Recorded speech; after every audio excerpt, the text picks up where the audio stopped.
Good afternoon, people. Thank you for tuning in. I haven't done a YouTube video in a while. Vast majority of everything I do now is on Patreon, so please migrate on over. I have 600 something videos on Patreon, much less than I do here on YouTube, but please come on over. We're doing a lot of great stuff over there on Patreon. Anyway, have a pretty cool thing to announce. I got first place in national championship for NBRSA 600 yards, light gun champion, and second overall for the entire match. So I know a lot of people characterize me as a short range guy, but do some long range once in a while. And at that match, picked up a Hall of Fame point and also a pending record for the for how many points I was able to score. But anyway, so cool stuff kind of coming off of that last weekend. And then finally now it's a couple days after all of that. Still very happy about that, but kind of got to get back into the groove of testing and putting out videos. So one thing that I had sitting on my desk here. Well, there was two things. One was this new tool by Rabbit Hole Precision, which I will do a more in-depth video on later, but it relates to what I'm going to make this video about. This particular tool measures rim thickness of a cartridge. So it's really cool. It's like the first kind of tool that I have seen that is going to become widely available to measure rim thickness. And so that way, if you have rim thickness dependent tools that you do not want to get rid of and you want to continue to use, then, because you're loyal to the brand or it's been your favorite tool or it fits your hand perfectly or whatever it may be, that you're like, nope, I'm going to keep this tool and keep using it, but it is a rim thickness dependent tool, then this tool right here is going to be invaluable for you to be able to measure rim thickness and make sure that you have some uniformity there in your rims. Anyway, so as how that relates to what this video is about is I used it to measure these new Alpha 6 PPC brass pieces. So Alpha is a company that from where I was sitting, came on the scene less than 10 years ago, making brass. So one of their biggest sort of things that they made right off the bat was dasher brass. Prior to Alpha, people were having to, a lot of people were taking Lapua cases and blowing the shoulder forward. Norma did have a run at it, where they did make some dasher brass, but Alpha came out with dasher brass, and now there's a bit of a, I don't want to say a crisis, but there's people in the short range world that are in need of 6 PPC brass. 6 PPC is the kind of cartridge that you typically see for 1, 2, 300 yard matches where people are very competitive, trying to shoot, small groups and whatnot.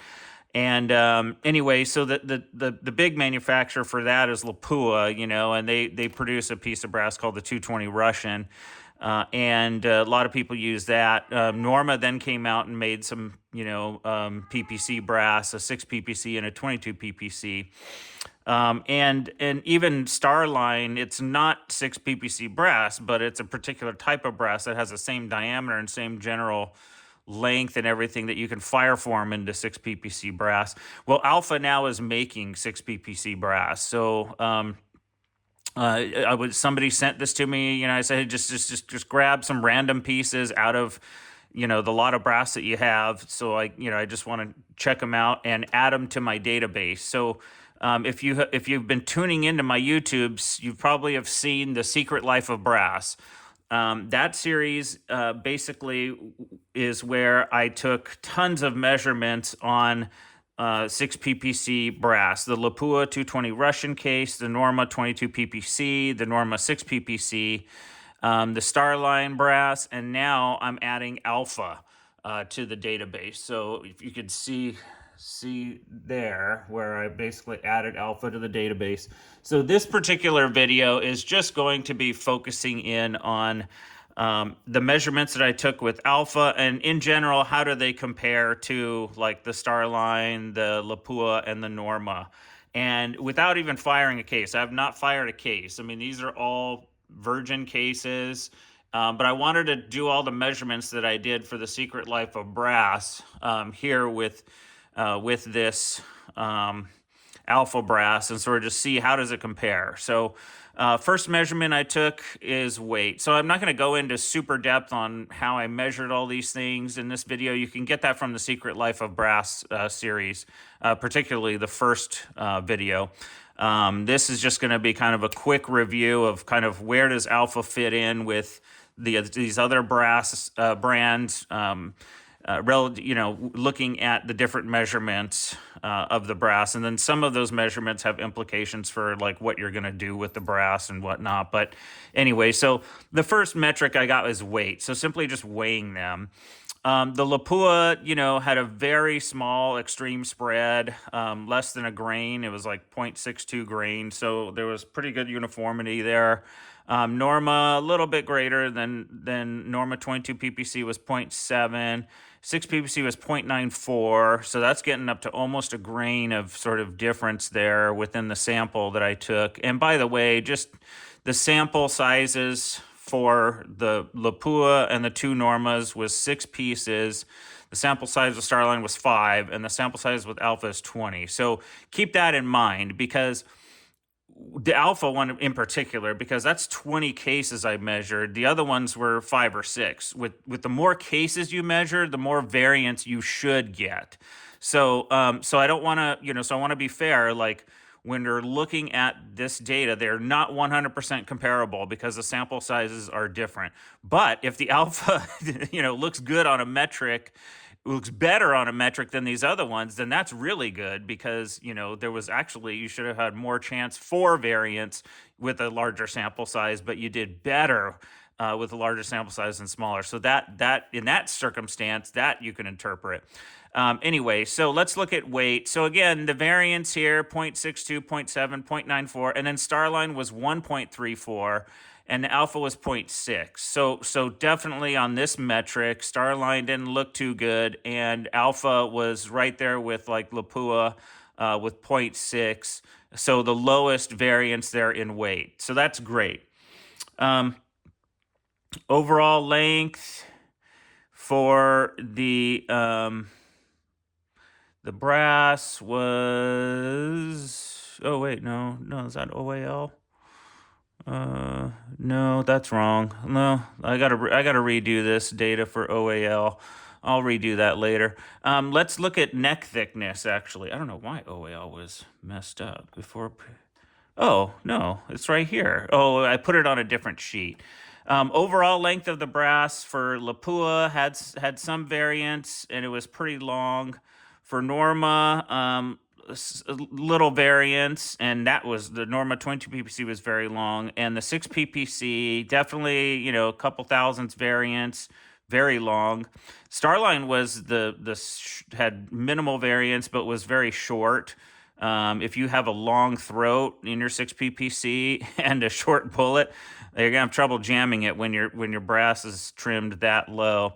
Alpha was about 1.505, so a little long, kind of on the same, definitely less long than the Normas, and about the same as Lapua. So it looks like, once again, on another metric, the Alpha is looking identical to the Lapua on that one. So with weight, very little variance, like the Lapua. With overall length, was about the same size as the Lapua. So that's cool. Neck thickness, there was very, very small variability in the neck thickness. That's where, you go and you measure how thick is that neck. Very little variability for Lapua. Normas both had no variability. Again, small sample size, so not a whole lot of variability, but their neck size was 0.011, which is actually, for most bullets, like perfect for a 268 neck. Whereas with Lapua coming out at 14 and a half thousandths, you'd have to trim it if you're going to do even kind of the wider necks, but definitely if it's a tight neck. Starline was 11 thousandths, almost 11 and a half. Alpha was 14 thousandths. So alpha does have a thick neck. So, and it looks like I did get some variance here, almost a thousandths of an inch variance on neck thickness in this sample. So the variance for the other brands was like 0 to almost none. So on this metric, it looks like alpha, there's a little bit of variation on neck thickness from piece to piece. Honestly, at 14 thousandths, you're going to probably turn the neck anyway. So I'm probably thinking like that's okay to have that much variance because you're probably going to be cutting down the neck. And at that point, you're going to have uniformity, assuming you have good cutting tools and you're using good lubricants like the no oil lube and whatnot. So yeah, that metric doesn't look too great, but you're going to trim it anyway. So neck diameter inside the neck, I stuck gauge pins in there. With Lapua, there was variance. With the 22 PPC, with the two Normas, there was some variance, like maybe a thousandths variance. With Starline and Alpha, there was no variance. All the internal necks were the same size, so that's good. Headspace. So I use this Headspace gauge, so my numbers are not, I guess my raw numbers are probably not relevant to you, but typically with this Headspace gauge, with these cases, you should land around 0 to you should land at around 0. That's around where like a good fire formed case will show up on here as like a 0 or a +1. So that's my sort of benchmark for that metric. So Lapua cases were very long. So with getting an 8 on average value for Lapua, that means I have to size it down before I go and do fire forming because it's going to be very tight fit in that chamber. So with that, just that metric, I got to bump it down probably 7 thousandths or so. With the two Normas, those were like -6. So those were going to grow a lot more. So I was expecting after fire forming, these are going to grow quite a bit. The Starline was perfect right out of the box in terms of kind of, what would be a likely good fit in that chamber.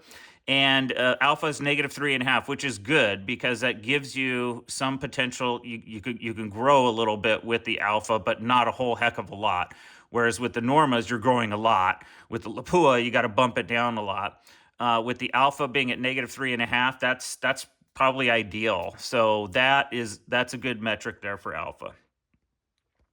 Case head thickness. Okay, so I took a gauge pin, threw it in there, I zeroed my calipers, on a gauge pin, and then I put it in here and measured from the gauge pin to the case head, and that gives me an indicator of case head thickness. Lapua overall on average 0.1755. So that's a pretty thin case head. Same thing with the Norma 22 PPC was also pretty thin case head. Very little variance, couple thousandths variance there with the Lapua, less than a thousandths variance with the Norma 22. Now the Norma 6 PPC has a pretty thick case head, 0.181, but a couple thousandths variance there was the standard deviation. Starline, again, went back to a thin, they're pretty thin, 175, but just less than a thousandths of standard deviation. And with the Alpha, that's pretty thick case head, 0.188. So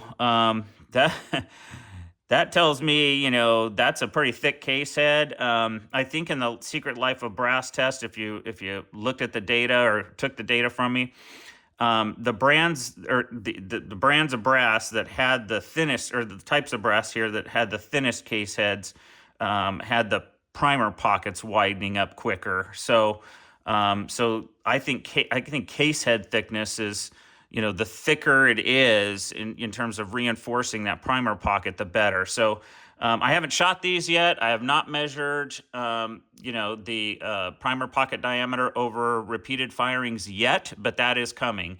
But just looking at this metric, I'm thinking to myself, that's a good metric. I like that. The thicker, the better. Obviously, to a point, right? Because you don't want it to be super thick, because then you won't be able to fit as much powder as you may want to into that case. But this looks like a really good metric thus far. So we'll see if that does keep that primer pocket preserved, primer pocket diameter preserved over some stout firing. So that looks good.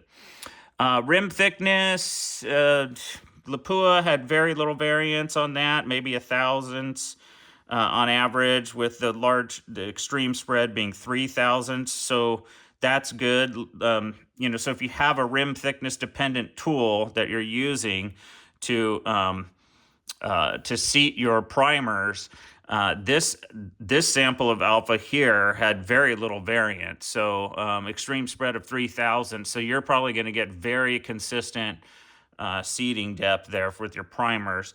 The 22 Norma 22 ppc, even better than Lapua on that sample. Very little variance on the rim on the rim thickness down there. Again, that's the rim thickness. And again, this was the tool that I used to measure the alpha rims. You just throw it in, close it, and bam, there's your numerical value for your rim thickness. That's why I love this tool. It's very easy to use, and it gets your rim thickness value quick. I'll do a video on that soon, so be on the lookout.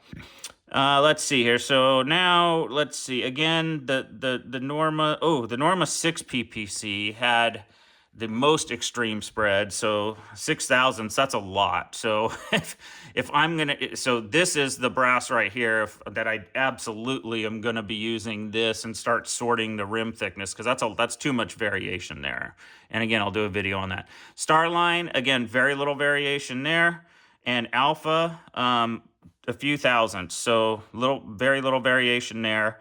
But let's see, 3,000ths, and let's see, 1.5, 6, obviously better than that. And Lapua had about 3,000, so about the same as Lapua.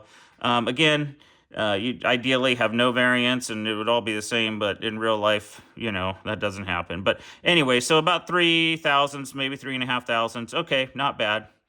Primer pocket depth, again, the Lapua 1228, Norma 22 ppc 124, 6 ppc 1244. So, and very little variance, very little sort of variation and extreme spread and everything like that for pocket depth for them. And let's see, getting down to Starline 1196. So that Starline had kind of the shallowest pocket, and looks like the Normas had the deepest. And the pocket here for alpha is 121 with very little variance. So that's good. Okay, so all right, alpha looking really good so far. Primer pocket diameter, like that's the actual diameter. I put a gauge pins in there and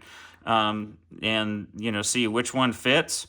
And for Lapua, their standard diameter is 173. For the Normas, 172, so a thousandths tighter. Starline 173, Alpha 171. So Alpha definitely has the most narrow diameter pocket out of these different brass batches. So that will be interesting. I'm gonna have to see. I'm gonna use my hand seeder, my Sinclair. My Sinclair is not rim thickness dependent. So I'll be using that on this brass, and we'll see how that seats, because that's pretty tight. 170 Normas were the only ones that were near that tight, but the Starline is a thousandths tighter than that. And then the Lapua and the Starline were 173. So that was interesting. Okay, we'll see how that plays out in terms of seating that primer. Flash hole diameter, I just looked at was there variance or no variance? With the Lapua, yes, there was some flash holes that were bigger than others. For the Normas, no variance, they were the same. For Starline, there was some variance in the flash hole, and for Alpha, no variance. So that's good, excellent. Case web diameter, so that's essentially looking at down here at what I think what's called the 200 datum line, and looking at that, like how wide is that area? For Lapua, 4390. For the Normas, 4377. So you can see there right off the bat that the Normas are about a thousandth, little over a thousandth narrower than the Lapua. And then you have here star line 4385. So the star line is kind of up there close to what you would see with Lapua. And then with the alpha, 0.43828, so almost 4383 almost on average. So kind of very similar to Starline in its thickness down in that region, and very little variability. So in fact, like all of these showed very small variability. So that's good. So the alpha showed very little variability too, so that's great.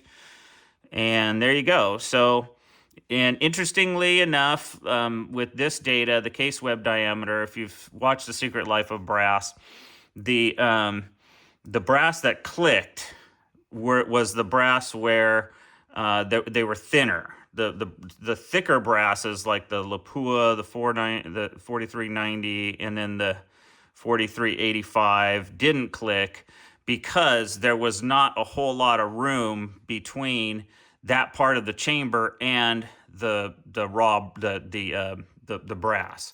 So essentially, you want to have a tight fit right there at the 200 datum line. I think it was, you want it about 1.5 thousandths maximum diametrical clearance.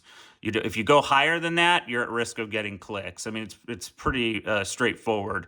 If that chamber's diameter is wider, then this gets wider with the chamber, and then becomes difficult on extraction because it's now blown out and it's too wide. So if you keep that chamber kind of narrow, it keeps that area narrow, and then you have a lot less cumulative sizing in this area as a result. So you want that dimension there in your chamber to be tight to prevent clickers. Anyway, so that's what I learned from Secret Life of Brass too. It looks like this brass with the diameter that it's at right there should do just fine in the chamber dimension that I have, and I'm not expecting it to click. So, but we'll see. Again, I have to shoot these. This is all just sort of preliminary, looking at the measurements prior to even firing one shot. So I have all of this in the database here, and I'll go ahead again. I'll add lines in all of the data for alpha. As you can see here, like and I'll shoot the exact same loads, the exact same bullets, same powder. I'll even pull out the barrel that I shot them in, so I'm shooting with the same barrel, same rifle.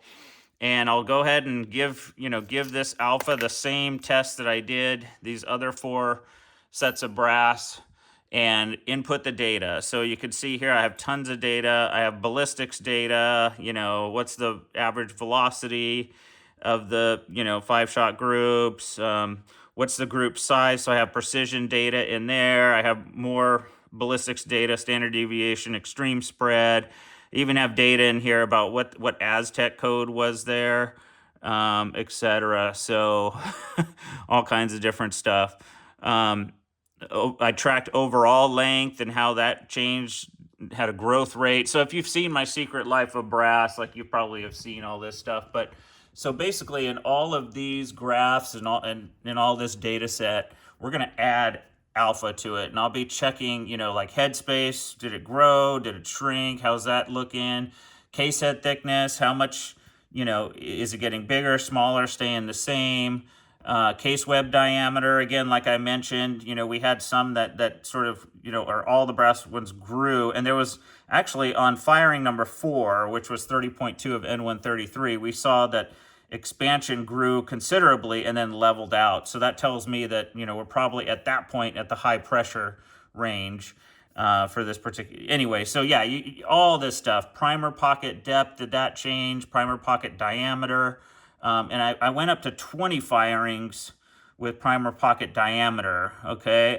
Showed that it looks like Lapua grew to 174.